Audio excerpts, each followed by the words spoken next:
Hi, this is Michael Buffer, and welcome to the BoxHard Podcast. Hello, everyone. This is Mikey Garcia. It's the monster from the swamps, Regis Rougarou Prograis. Hey, what's up? This is King Carlos Molina, former IBF world champ. This is Michael, the Bounty Hunter, 2012 Olympian and your people's champ. This is Charlie Edwards, Flyweight champion of the world. This is Fast Eddie Chambers, and you're listening to the BoxHard Podcast with my main man, Joey Coastman. Hello, everybody, and welcome to episode 229 of the BoxHard Podcast. I'm your host, Joey Coastman. I'm joined by the infamous, the elusive Mr. Ayaz Sumra. Ayaz, how are you? I'm very good, Joey. Yourself? Very good, my friend. Very good. He's back. The man is back, Mr. Ayaz Sumra. Diving in, though, to the review part of the show. We're going to try to whiz through this as quick as possible. Let's start at the Sam's Town Hotel and Gambling Hall in Las Vegas, Nevada, USA. One fight I should mention on the card, Kevin Newman II. He actually lost. His record's now 11-2 with a draw. A unanimous decision over 10 rounds there in favour of Genk Pilana, the away fighter, now 8-1 with a draw. Quite close on the cards. But the real main attraction, the main event, Keith Hunter, the brother of Michael. Obviously, Keith's been on the show a bunch of times as well. He is now 12-0. He was supposed to take on the undefeated Malik Hawkins, who had a record of 18-0, I believe. But anyway, he ended up taking on Sanjabek Rakhmonov, who, if I'm not mistaken, Keith Hunter beat him on a split decision over 8 rounds, I think, last year or maybe the year before that.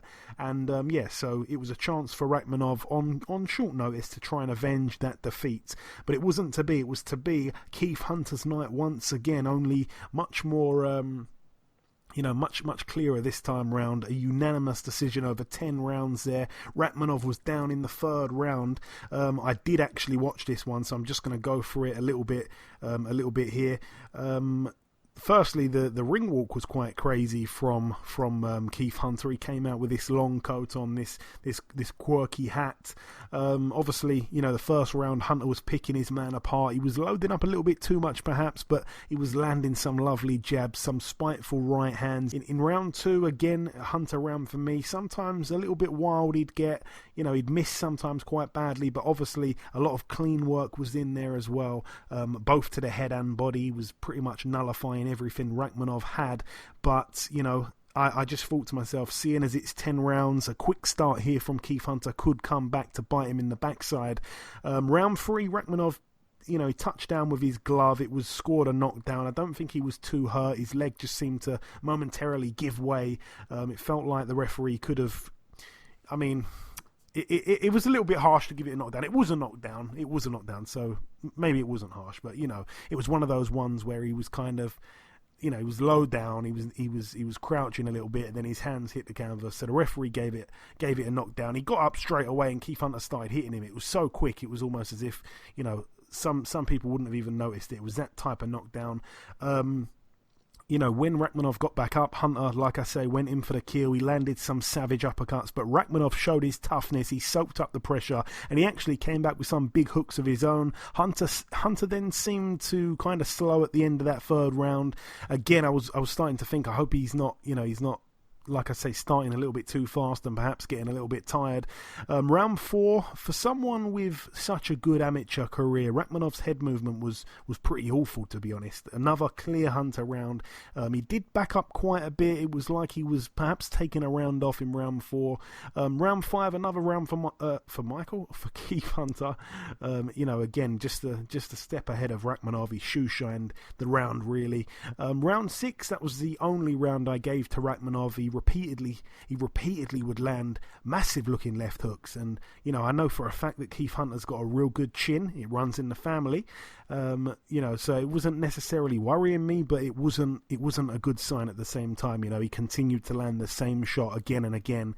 But Hunter went back to his corner, and he came back out in the second half of the fight, and well, it's only a 10 rounder, so round 7, we're already into the second half of the fight, but he came out and, got back to dominating. The 7th round, he won that, but that was a problem round. He threw a right hand of his own, and it landed, but he turned away and he winced, and straight away you could tell something was up with his right hand, and he basically was only able to use the left hand to get through that round.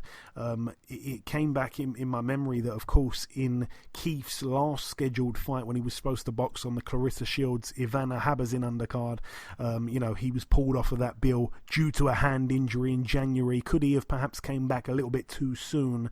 He made it clear in the corner though that he did indeed hurt the hand. He came out in round 8, and to be fair to him, it was an excellent round. He wasn't necessarily beating Rakhmonov up in any way, but he was incredibly smart with his left hand. His elusiveness, his movement was absolutely mind-blowing. It was fantastic. He really did impress me there. He actually also let his right hand go a couple times. It looked good. It was a smart fought round. That 8th round there was actually, for me, the most impressive round, because he had the one arm really predominantly to use, and for me, he boxed so cleverly.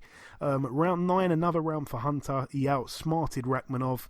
Not really much, to be honest, to report there. And then, of course, the 10th and final round, an unbelievable final round. Hunter didn't let Rakhmonov dominate. He didn't let him have that last hurrah, which his corner wanted him to have. They said, you need to go out there and give it your all here.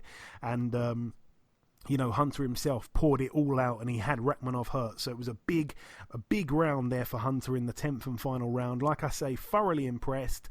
The previous fight between the two, it was an 8-rounder, and I felt like going 10 rounds, it would probably be in the interest of Rakhmonov. It would probably be his kind of advantage. But no, Hunter paced himself really well over those 10 rounds. Like I say, very, very impressed, especially when he hurt his hand. He was able to see out the rest of the fight.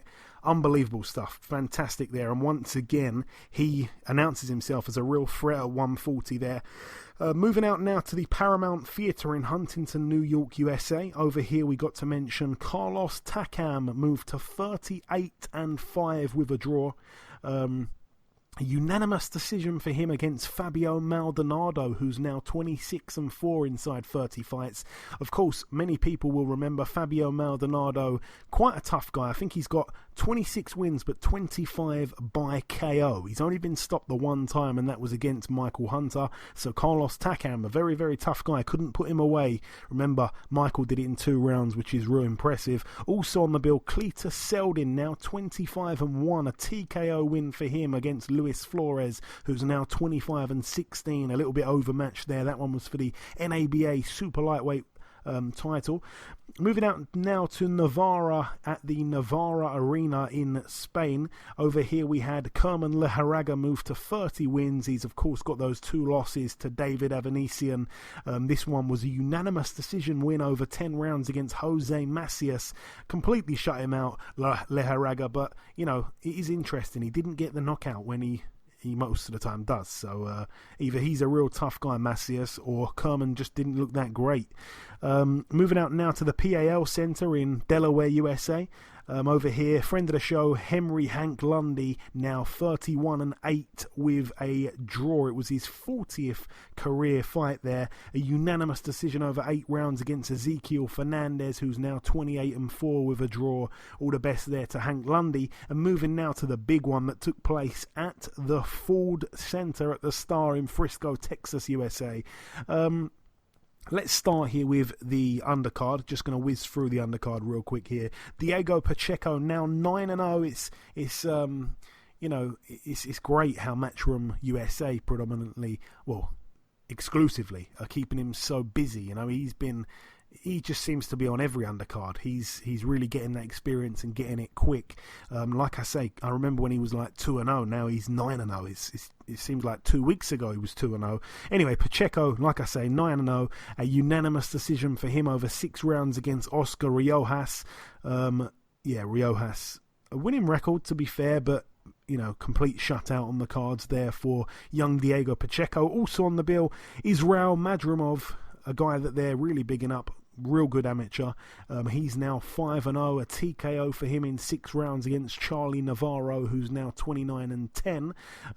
Also on the undercard, let's get straight to this one, Ayaz. Joseph Parker, 27-2 now against Sean Dale Winters. It was a TKO in 5 rounds for Parker. Shawn Winters now 13-3. A lot tougher than his record suggests. I know that you look at a record and it doesn't really tell you how tough a guy is. It tends to give you an indication how good the guy is. But a tough guy, you know. When I looked at those losses, you know, he had 2 losses going into the fight. One was by KO, one was on points. But he was tough. He was tough as they come, you know. Really and truly, he is a cruiserweight, but he was up at heavyweight for a little bit. And yeah, he took on Joseph Parker. I think he was coming off 2 upset wins. Shawn Winters, a very big puncher himself, 12 KOs inside his 13 wins. But yeah, very stubborn, you know, very, very tough guy. It was a fun fight. I don't think Joseph Parker was too pleased afterwards with his performance, in all honesty. I think he made it a lot harder for himself than he probably needed to. He wasn't really setting much up. He was just trying to, you know, land the big shots and bang Winters out of there. He wasn't really setting up too much with a jab and stuff like that. And also, I think Parker was a bit annoyed that he got cut by his right eye. Yeah, Winters was down twice. He got back up both times. Give him some credit there, but rightly so when the referee waved it off, like I say, in that 5th and final round. Also on the bill, Julio Cesar Martinez. He defended successfully his WBC World Flyweight title. His record now 16-1, a unanimous decision over 12 rounds against Jay Harris. Very, very game. Full of heart, Jay Harris. Now 17-1. He loses his O. Harris was down in the 10th round. An unbelievable performance by Jay Harris. You know, the first round was a round where Martinez put a little bit of a dent in Harris straight away. And I thought, you know, this is the beginning of the end, because this guy punches like, you know, he punches quite incredibly, you know. Martinez doesn't have the quickest feet in the world, doesn't have the best head movement, doesn't really have the best defense. You know, he just puts his gloves up and walks forward. He's a wrecking machine. That's what he is. And even though Harris, you know, they said he can punch quite a bit himself, that's not his game. You don't really want to be trading with Martinez. You know, Harris is a big guy for the weight. He could have kept it long, boxed on the outside, but no, he tore up the script, and a little bit like Fury did against Wilder, he decided to pretty much at times trade with Martinez, and it seemed like a crazy tactic, but early on he gave Martinez a taste of his power, and Martinez respected it, actually.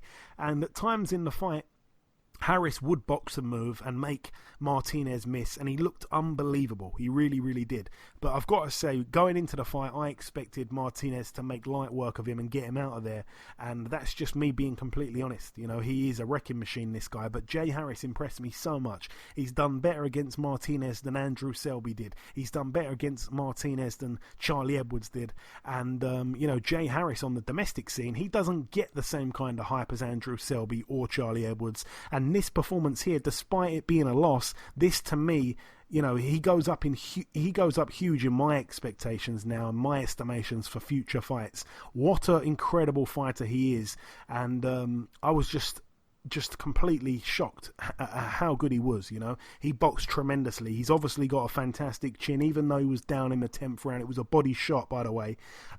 He was sensational, Jay Harris, and based on that, you know, if he goes and fights those guys domestically, which he can, by the way, you know, he can.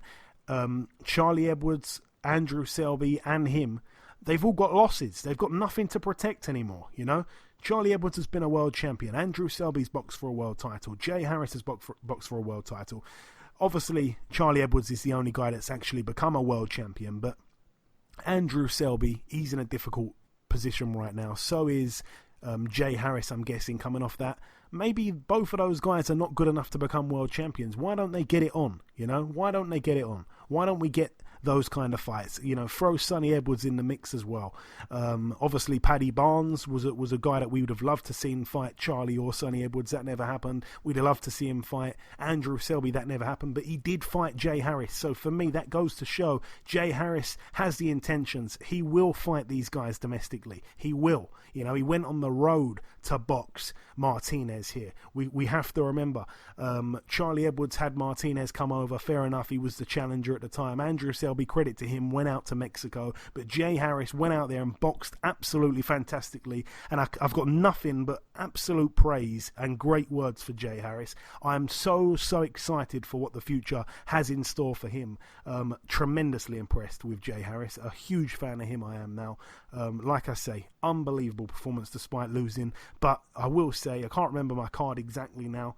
In fact, do I have my card still? I had it real close, real close. Not in the end, not after the 12 rounds. I didn't think it was going to be a draw or anything like that.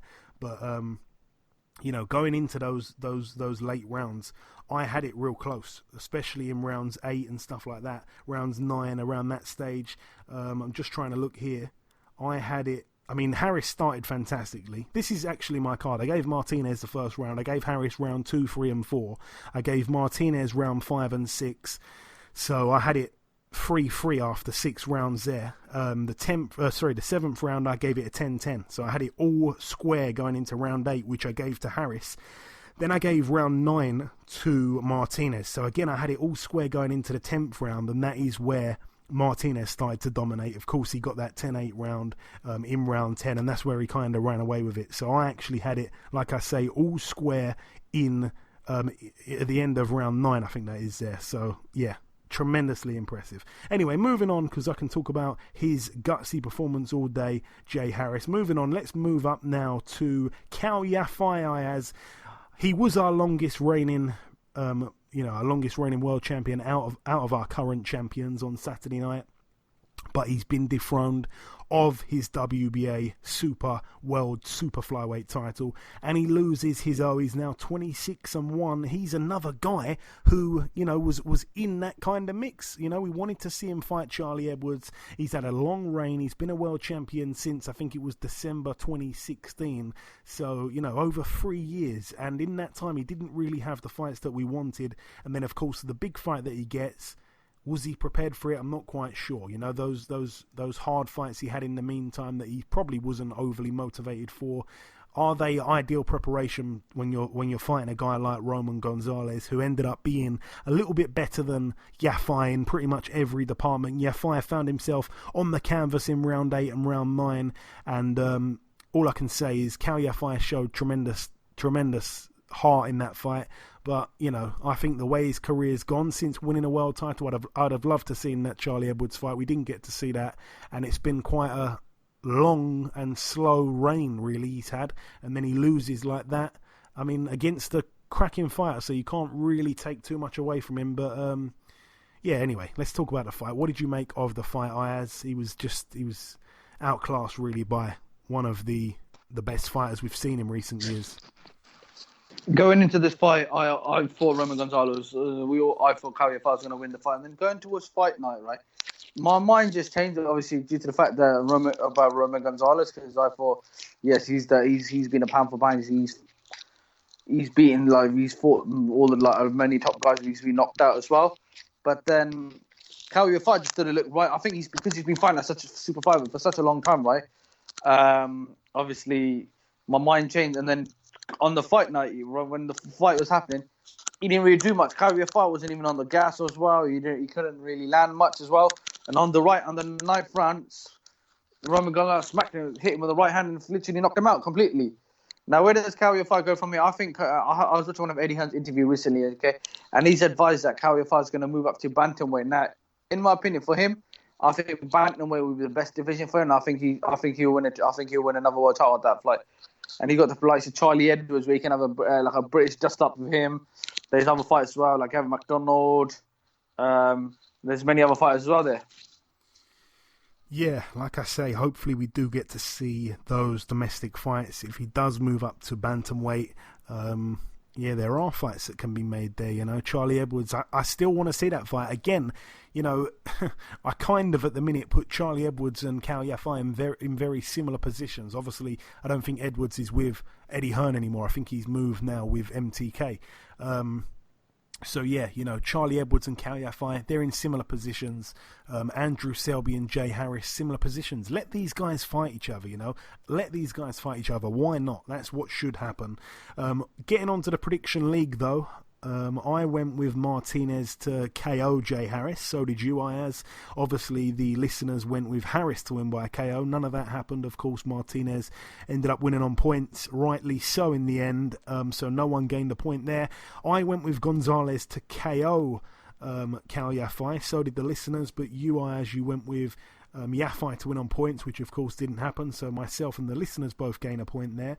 But yeah, Roman Gonzalez now 49-2, again still only beaten by the one man, and there's some mega fights again that can be made for him. He's had a real hero's reception when he got back to Nicaragua.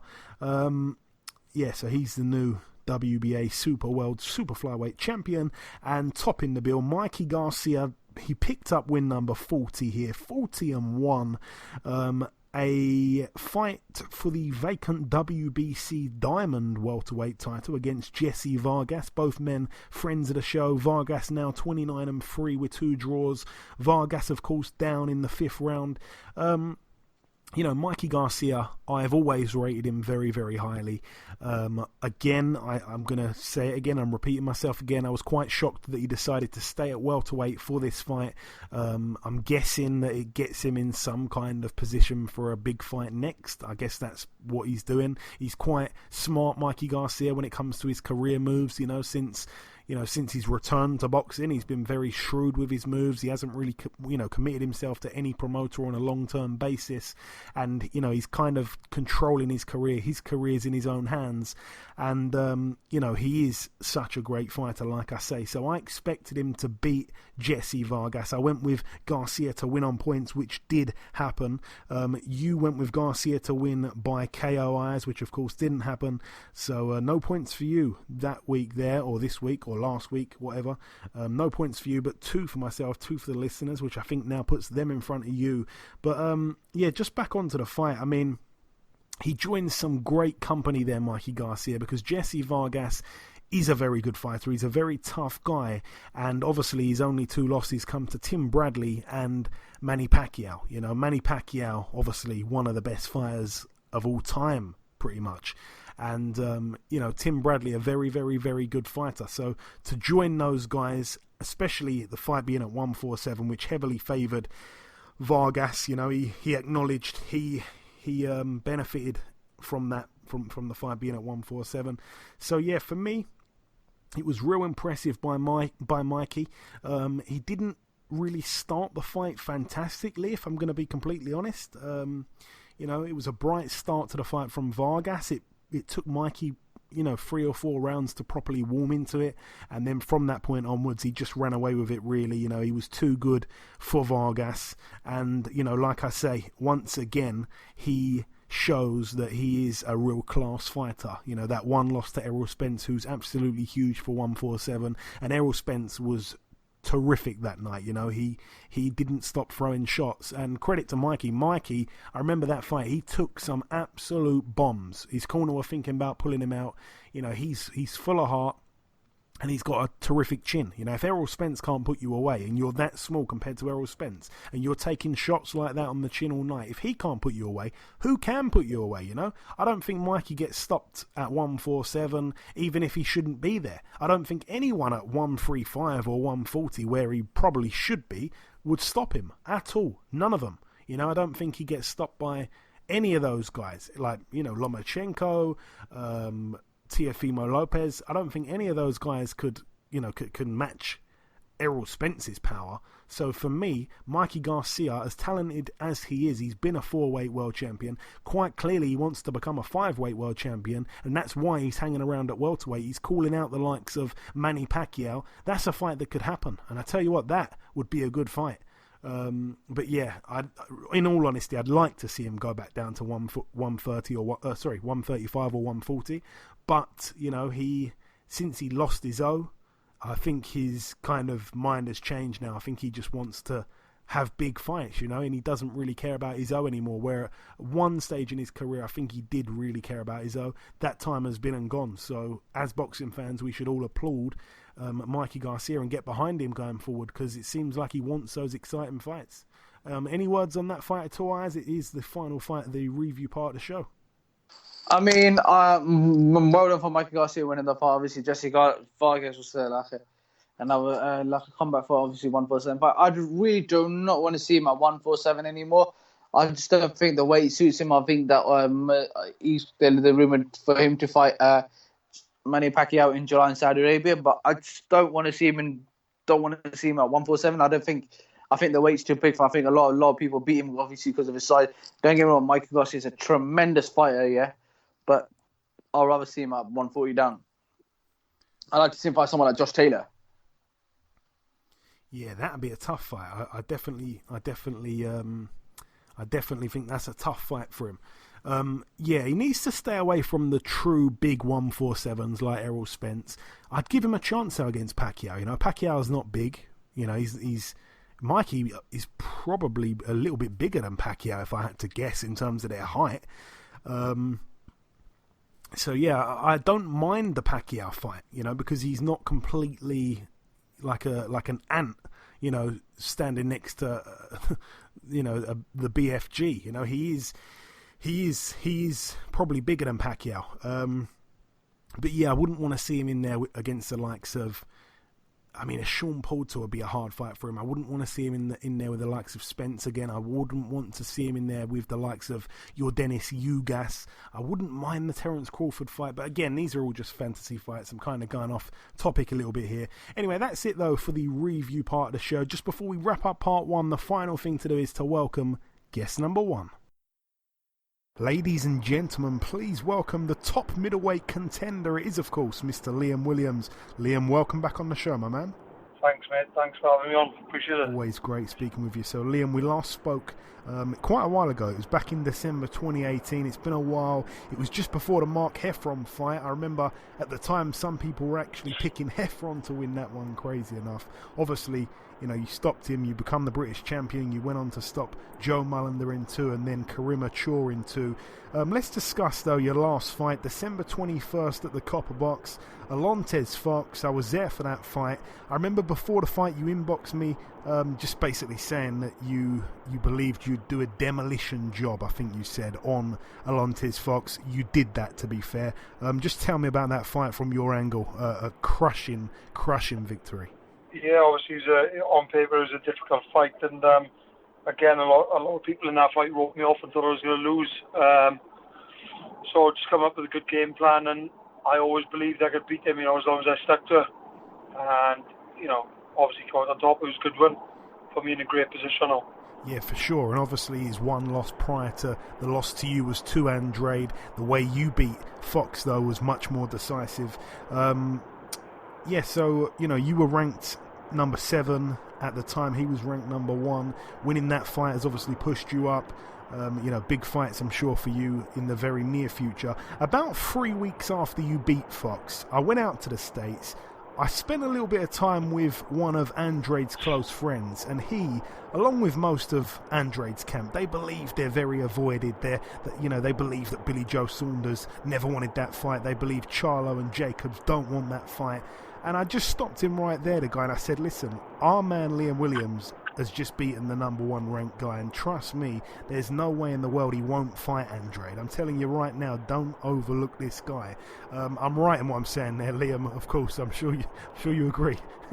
Yeah, definitely. To be honest with you, I think that him and his team, they're in their own little bubble. They're all full of shit because he's saying nobody wants to fight him. And for me, I don't see any danger in fighting Andrade because he don't bring nothing to the table which, you know, convinces me or makes me believe that he got anything to beat me. Do you know what I mean? So, yeah, I'd love to have a fight. I'll take it tomorrow, and you never know, that could be next on the cards for me. We certainly hope so. And you yourself, you've just got back from the States. You spent some time, I believe, at a Wildcard gym, if I'm not mistaken. How was that, and what else did you get up to while you were out there, Liam? Yeah, we spent I think it was 2 weeks, maybe 15 days there. Went around a couple of different gyms, and obviously went to Freddie Roach's, Mayweather's. There was another one which I can't remember the name of now, but a couple of different gyms, and good experience, you know, being around different trainers and just different gyms, and you know, seeing how everybody works. So it was really good. We went to watch the Tyson Fury fight. Oh, wow. Against Wilder.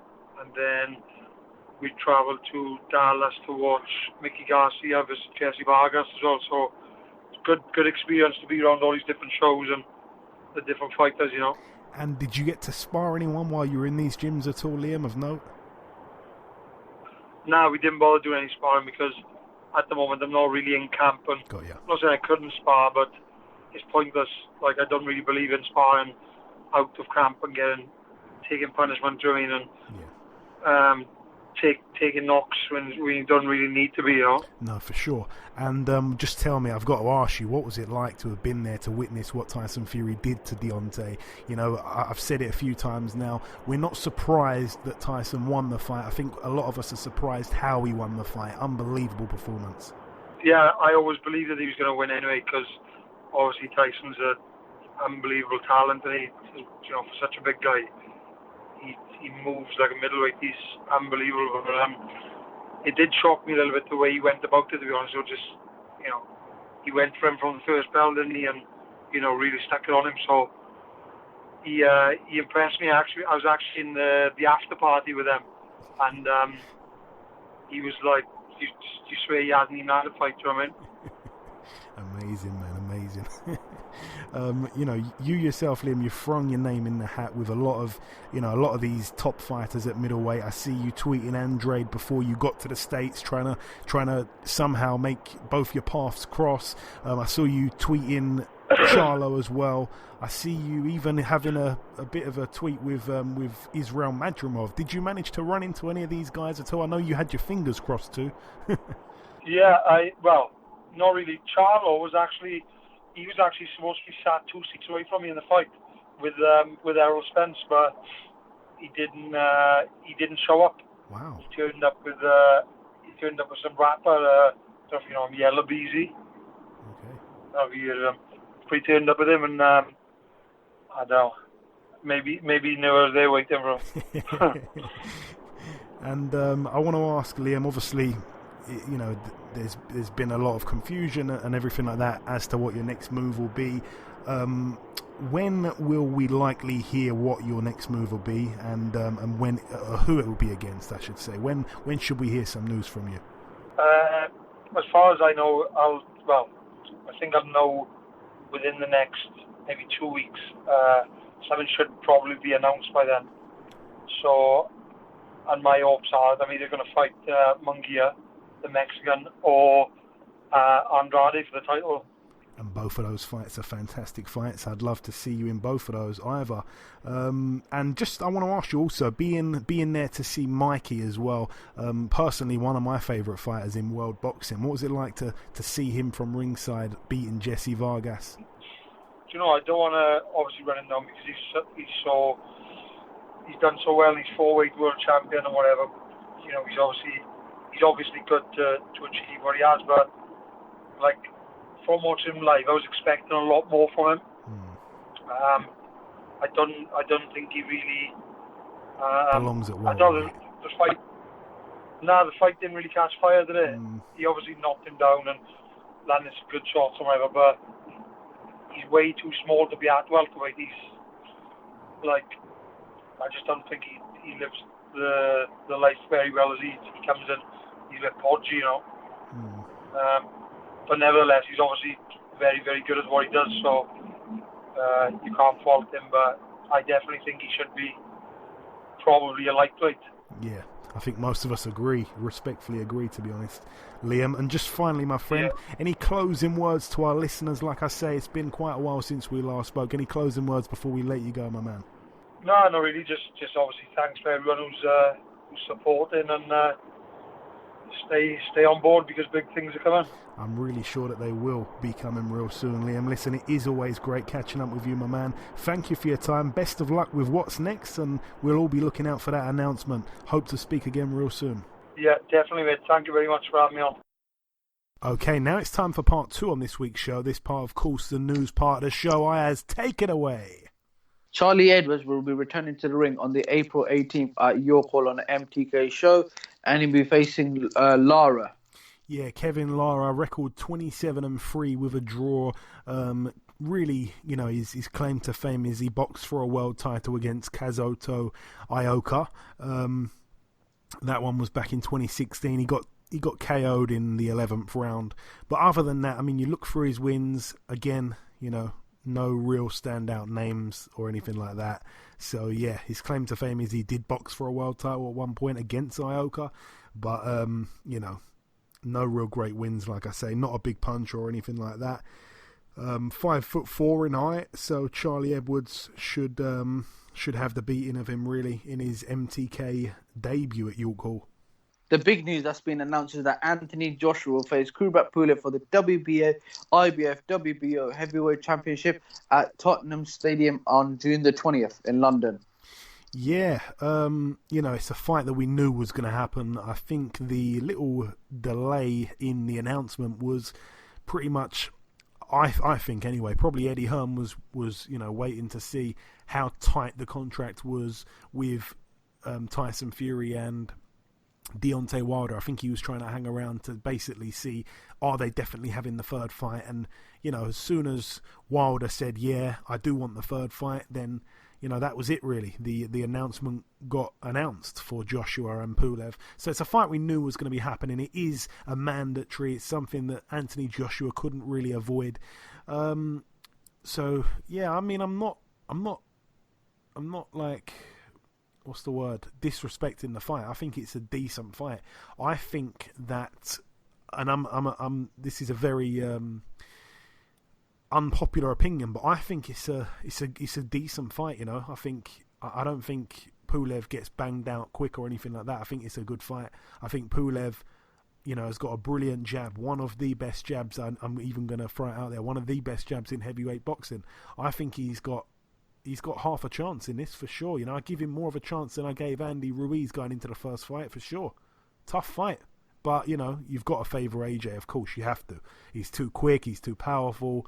You know, Kubrat Pulev's coming to the end and stuff like that. But it's not a walk in the park. The next big news is that Dillian White will face Alexander Pavek for the WBC interim title on May the 2nd at the Manchester Arena. Yeah, Dillian White and Alexander Povetkin. I'm quite annoyed, really, because Alexander Povetkin should have lost in his last fight against Michael Hunter on the Joshua Ruiz 2 undercard in Saudi Arabia. And, you know, Michael Hunter, for me, won that fight. He got a draw. Remember, Eddie Hearn promotes Michael Hunter. He doesn't promote Alexander Povetkin. But yet it seems like Povetkin bounces straight back into another pay-per-view fight. And it's the main event this time, you know, so he's getting massively paid in his next fight. Is Michael going to be getting the same kind of money in his next fight? What's even happening with Michael? You know, even I don't know what's happening with Michael. So, you know, I know Povetkin's a big name and stuff like that, but I feel like it's an opportunity he doesn't really deserve. It's a good fight. I definitely think it's a good fight. But, yeah, we'll break it down a little bit more closer to the time, I guess. But, yeah, shouldn't be on pay-per-view. No way for me. No way. Yep. Okay. Anthony Yard will face Lyndon Arthur in a light heavyweight clash on the Dubois v. Joyce undercard. Also, Chris Jenkins will defend his British welterweight title rematch with Johnny Gatton, and Dennis McCann is also on the show. We've also got Archie Sharp on that bill as well. In April, of course, Dubois, Joyce, shaping up to be a brilliant card. The announcement with Anthony Yard and Lyndon Arthur, I mean, people were saying that's going to be a great fight and stuff like that. I'm not one of those people. I think Yard wins that one quite easily, and I don't want to come across like a total casual or someone who's completely ill-informed about Lyndon Arthur. He was a real good amateur and stuff like that, but since turning pro, you know, he's had a poor run of opponents, really, and his last fight, I remember he was quite bloodied up and stuff like that. He didn't look that good. I think his last fight was on the Dubois Fujimoto undercard. You know, he didn't look that good. It was a boring fight, and you know, it was back and forth, you know, with a guy that wasn't really that good. But I mean, you can't sit here and say Anthony Yard's had the best resume as well. So I will, you know, I stand by that as well. You know, both guys don't have great resumes or great wins, at least. Obviously, Yard has got Kovalev on his resume, but you know, could Lyndon Arthur last what was it, 7 or 8 rounds or 9 rounds with Kovalev?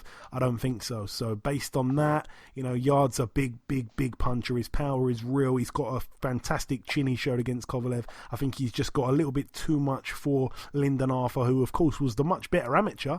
That's for sure. But this is professional boxing, and it's a whole different sport, really. Sonny Edwards, Lee McGregor, Nathan Gorman, Willie Hudson, and Troy Williamson will return to action on the undercard of Josh Taylor vs. Apinan Kong Song on May the 2nd in Glasgow. Yeah, they're all part of that undercard. I don't think any opponents have been announced just yet. Sonny Edwards looking to defend his British title. He's been calling out people on Twitter saying no one in Britain seems to want to fight him. Hopefully he gets an opponent soon. But yeah, as for now, it's some great additions to that undercard. We'll hopefully get some good opponents as well. And that's it for the news.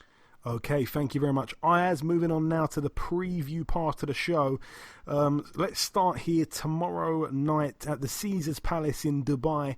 One fight to mention over here. Former world champion, former IBF world champion, TJ Doheny, 22-1. He takes on Ian Baluta, who's 12-2. That's an 8-rounder there. Moving out now to... Well, this is. I'm going to just give a little warning to our listeners. I'm going to swear in about 10 seconds. So if anyone's listening with any kids, if Stig is listening in his taxi, turn the volume down. We used to do a segment back in the day called the Funny Named Fighter segment. And basically, we'd name these funny fighters that we've seen online and stuff like that, and we kind of did away with it, really. It's quite a lot of hard work scaling through everything, but there's a name that stood out to me. He's 13-0, this guy. He's boxing in Germany on Saturday. He's in a 10-rounder against a guy called Ericles Marine. But this guy's name, again, a swear word's about to be unleashed here. This guy's name, I mean, it's his name, so it's not really a swear word. But anyway, let me get to it. His full name, his first and second name, his name is You Fucked Emma. I'm going to say it again. You Fucked Emma. You Fucked Emma. So I don't know what you were up to, Ayaz, on Valentine's Day in whichever country you were in, but hey, maybe it's a hint. I don't know what you were up to. Who is Emma, Ayaz? Who is Emma? Do you want to tell us who is Emma? I'm playing. Moving out now to the preview part of the show. We're on the preview part, but moving now to the Manchester Arena in Lancashire, United Kingdom. Over here, this bill was gonna be a brilliant bill. Obviously, we were supposed to see Scott Fitzgerald on the card. That fight, ended up not happening. We were supposed to see Callum Johnson fight for the vacant European light heavyweight title. That fight didn't end up happening. But what we still get on the undercard is Jack Cullen, 17-2, no opponent just yet. He's in an 8-rounder there. Anthony Fowler, 11-1, takes on Jack Flatley, 16-1 with a draw. That could be quite interesting there at super welterweight for the WBA international title. We get to see Hughie Fury, 23-3. He is in there again with another guy who I just don't see the point in fighting. He's fighting a guy called Pavel Saw, who's 11-2, coming off a loss in his last fight to Jermaine Franklin, and he got stopped in a round by Filip Hrgovic back in 2017 in Hrgovic's second fight. Not quite sure the point of that fight there for Hughie Fury. Also on the bill, very good fight this one. It's I think the WBO number 1 and number 2, if I'm not mistaken. Zach Parker, friend of the show, 18-0. He fights here for the vacant WBO Intercontinental Super Middleweight title against Rohan Murdoch, who has a record, by the way, of 24-1. That's a real good fight there. A lot of people won't know Murdoch, so I'm just going to give a little background check on him. 17 KOs from those 24 wins. Based in Australia, 6 foot tall. Been in there with... I'm just going to look through here. Been in there with... Yeah, this is the problem. Been in there with not many great fighters, actually. None of these names really stand out to me. None of these names. Boy, oh boy, he's beaten some guys with shockingly padded records. Should be an easy win, that one, for Zach Parker based on that. I wouldn't mind seeing I wouldn't mind betting, I should say, that Parker gets a stoppage there. We've gone to the predictions on this one, though, Ayaz. The main event, Scott Quigg, 35-2 with 2 draws. He's in a 12-rounder against friend of the show, John O'Carroll, 17-1 with a draw. John O'Carroll has very fast became one of my favourite people to interview. He's so honest. I really, really, really like John O'Carroll. Got a lot of time for him. I'd like to see him do it, but it's a tough ask, It's a tough ask. John O'Carroll in that one loss, he looked real good against Tevin Farmer, but that is Tevin Farmer, a guy that, is a tremendous inside fighter, a guy that is a boxer really as well, going backwards. He's you kind of say he's got a negative style, he boxes off the back foot, stuff like that. He can make you miss. Scott Quigg, complete opposite of that. He comes forward, so does John O'Carroll. I said it to Jono, it's going to be a great fight. I can't see this fight not being a war. I really can't. There's no way this fight's not going to be a good fight. Both men are going to probably meet in the middle. Scott Quigg, he is the real deal, He's the real deal. That fight he had with Oscar Valdez, one of the most brutal fights I've seen in recent years. Both men have got tons and tons of heart. I really don't know how this one goes, Ayaz. How do you see it going? I think it's gonna be a very, very tough fight for John O'Carroll. If I'm gonna go with a win, I'm gonna go with Scott Quigg to win on points. Scott Quigg on points. Okay, the listeners have gone with, let me just double check, they've gone with Quigg on points as well. 35% of them. It's been very close actually. 35% Quigg by points, 29% Quigg by KO, 18% for Carroll by KO, and 18% for Carroll on points. So the listeners definitely favouring Quigg there. I suppose the smart money really is with Quigg, isn't it? Because, he's been a world champion, but then again, it was quite questionable the way he became a world champion. John O'Carroll's not a massive puncher, so I'm kind of looking at Scott Quigg's most best wins and stuff like that. And, I remember when he demolished Kiko Martinez in, I think, 2 rounds. He looked unbelievable. Could John O'Carroll do that to him? No, because it's not really his style of fighting. Even though he's a pressure fighter, John O'Carroll, he hasn't got the heavy hands. It's difficult, it's difficult because, again, these guys, both men are going to come forward. Both men are going to be, looking to hurt the other one. John O'Carroll has got the self-belief that just is super duper rare. He really believes in himself. He really insists he will be hurting Scott Quigg to the body and to the head. His self-belief is off the chain really, John O'Carroll, but self-belief can only get you so far, in my opinion.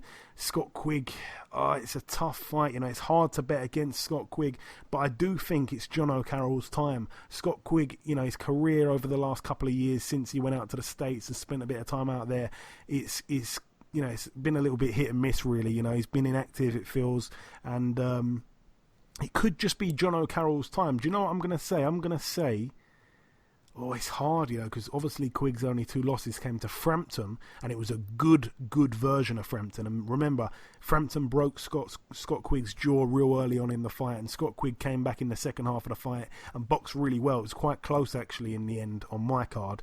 And his other loss came to Oscar Valdez. Yeah, he kind of got outgunned a little bit there, but again, that was such a brutal fight. He busted Oscar Valdez up like no one else has. It's tough, It is tough. It's tough to pick a winner, I think I'm probably just going to go with Scott Quigg on points. I'm going to go Scott Quigg on points, so we're all in agreement there. Sorry, Jono. I hope you do win, my friend, if you are listening. And going out now to the final bill to mention, it takes place at the Barclays Center in Brooklyn, New York, USA. On the undercard, we get to see Zachary Ochoa, 20-1. He takes on Angel Sarinara, who is 10-9 with 3 draws. Efia Jagba, the Nigerian heavyweight, undefeated in 12 fights. He's in a 10-rounder against Razvan Kajanu, former world title challenger, don't forget, against Joseph Parker. His record these days, 17-6.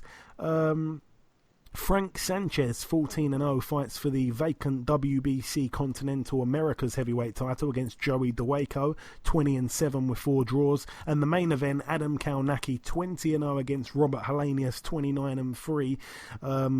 That's not, that's quite a bad a bad main event in my opinion. Robert Helenius, a guy I've never been in a rush to watch. Adam Kownacki, right up there with one of the best heavyweight prospects in the world. He really, really is. But his run of opponents hasn't been great of late. He obviously made his kind of big statement almost 3 years ago now when he beat Artur Spilka. He looked tremendous that night, knocked him out in 4 rounds. Obviously, it was quicker than Wilder did it and stuff like that. I think it was half the time Wilder did it. Then he beat Iago Kiladze, fair enough. Kiladze's not a fantastic fighter, really. He stopped him, fair enough. And then, he boxed Charles Martin. That was it was a good fight, to be fair, but he didn't look that great. And then his last couple of opponents, when he got the fight with Gerald Washington, I just felt like, it was a little bit of a backward step. The momentum he had in those fights, like beating Spilka, I thought a world title shot would probably come, not too long after that, really, even if it wasn't so deserved. But like I say, he beat Kiladze, beat Martin on points. The Washington fight, he destroyed him, took him out in 2 rounds. Then he had the fight with Chris Arreola, which was crazy, that fight, really, when you look back at it. What was the point in that fight? It was just a strange fight. What was the need to fight Chris Arreola? And I'm hoping he's not burning out a little bit here. And he takes on Robert Helenius, like I say, a guy that his last loss came to Gerald Washington in 8 rounds, and like I say, Kownacki got rid of Washington in 2 rounds, so it's a pointless fight. He's fighting too many of these, these guys that are basically fouled world title challengers, or in Charles Martin's case, a very bad world champion, if we're being honest. So Kownacki, I just want to see him in bigger and better fights, to be honest. Like I say, I'm not even going to bother watching this one here. 20-0 with 15 KOs. I'm sure it'll end up being 21-0 with 16 KOs. I think he gets Helenius out of there, just like Gerald Washington did in 8 rounds, just like Johan Duapas did in 6 rounds. Remember, Dillian Whyte actually was the only guy to not knock him out in his losses. He took him the distance. But yeah, Kownacki should be able to get him out of there. Too active, too quick, too powerful for big Robert Helenius. I think he chops that tree down and stops him. But anyway, that's it though for the preview part of the show. Just before we wrap up part 2, the final thing to do is to welcome our second and final guest on this week's podcast.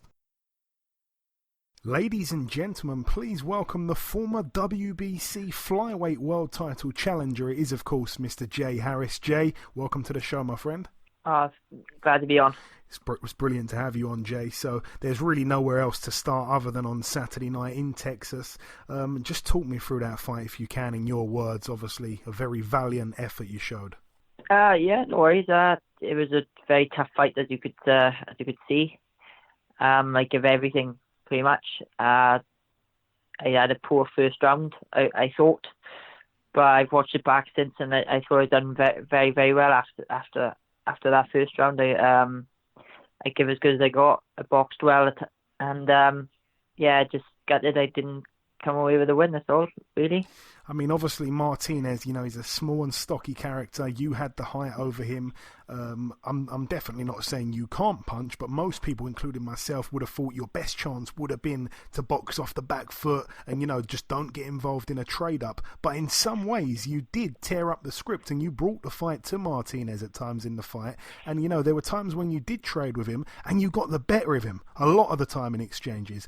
Was trading ever really in the game plan, or did it just kind of happen in the heat of the moment? Because like I say, you did it to perfection at times, Jay.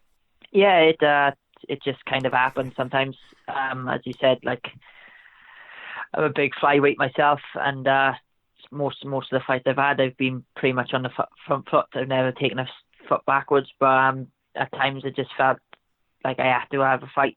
And as you said, sometimes I come off the better guy. You certainly did. And what was his power like? Obviously, he's got this reputation as a demolition machine. What was his power really like, Jay? The way I could describe it wasn't like a knockout shot, where he just like put me out. But the majority of the shots just do it. Do you know what I mean? So like fudding so like, kind of power. Like a thud, like. But I showed my durability, and I took the best that he had, pretty much. And as you mentioned, you watched it back. The first round, you got off to a bit of a rocky start. I think you had a bloody nose early on. And it seemed like Martinez was kind of setting the tone early on, and like we say, it wasn't a great start from your point of view, but you battled back. You showed tremendous character, and I spent about 5 minutes earlier on in the show ranting about how amazing you were. I mean, all in all, Jay, surely you got to be proud of yourself despite being disappointed. No, I am very proud of myself. I give everything in that fight. So just to come out just short, like, I just know I'll be back, like, and I will win the world title somewhere down the line. And did you happen to see the tweet that former WBC light middleweight world champion Sergio Mora put out after the fight? Obviously, a commentator for DAZN. Did you see that at all? Yeah, I did see it. It was very nice of him to put that out, to be honest. It was really good. Yeah, it really was.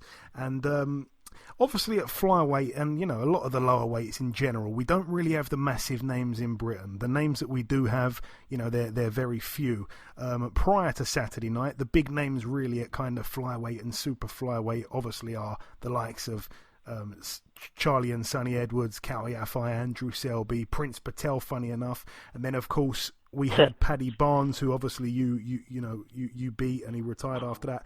If you remember, though, at some stage, all these guys wanted to fight each other, but for one reason or another, the fights didn't happen. Charlie Edwards didn't get to fight Yafai. Sonny Edwards didn't get to fight Prince Patel. Everyone wanted to fight Paddy Barnes. Andrew Selby wanted to fight everyone.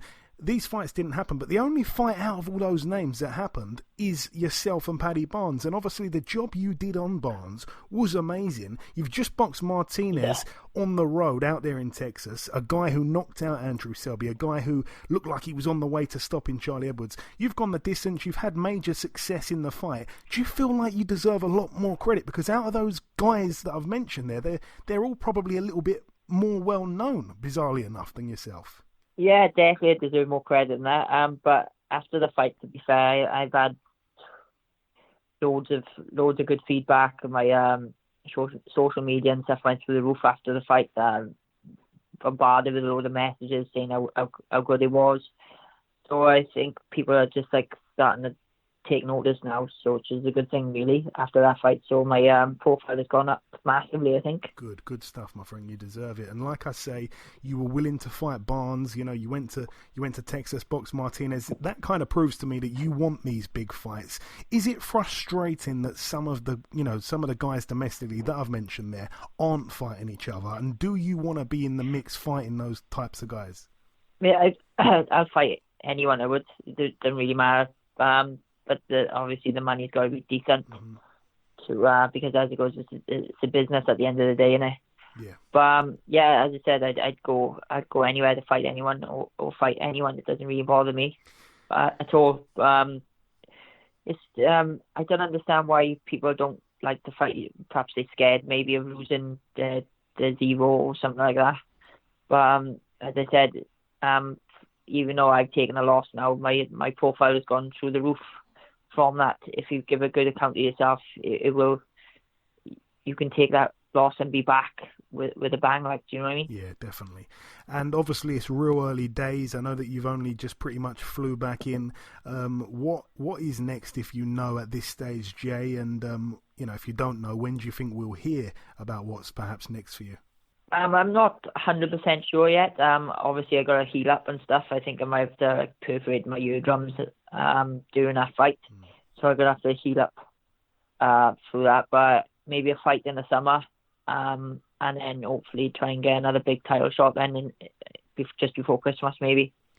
And of course, that's what I'm hoping anyway. When everyone gets into boxing in the beginning, Jay, you know this yourself. Everyone's got that dream of becoming a world champion. Everyone's got that dream of boxing for a world title. Even more than 99% of people don't even get to box for one.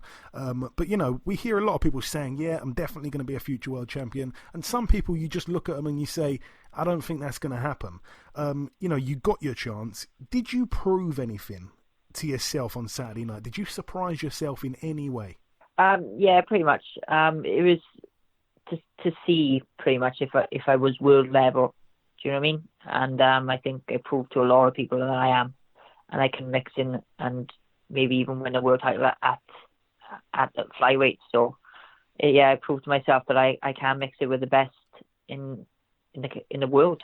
Yeah. And yeah, that's what I proved to myself, definitely. And like I say, you proved that to yourself. You proved it to everyone that watched. Jay, just before I let you go, my friend, have you got any closing words at all? This is just a little part of the interview where I'm kind of throwing the microphone over to yourself. You can say whatever you like just before we let you go. If I've perhaps missed anything, or you want to just say whatever you like, it's up to you.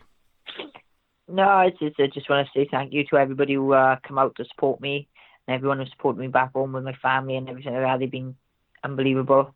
And yeah, I'll be back. You see me in the summer. Listen, I cannot wait to see you back, Jay, because like I said, that performance on the weekend, it was just, honestly, made us all proud, my friend. Have you got any kind of social... Yeah, you're on social media and all the rest of that. Where can people follow you? And if you want to give a shout out to your sponsors or anything like that, you're more than welcome. Yeah, follow me on Twitter, jharris19. Instagram's harris03. And my sponsors are Sealift Diving, A&R Specialist, Limitless Trampoline Park, Trimology Barbers, and AGM Boxing. They've been fantastic for me. They have.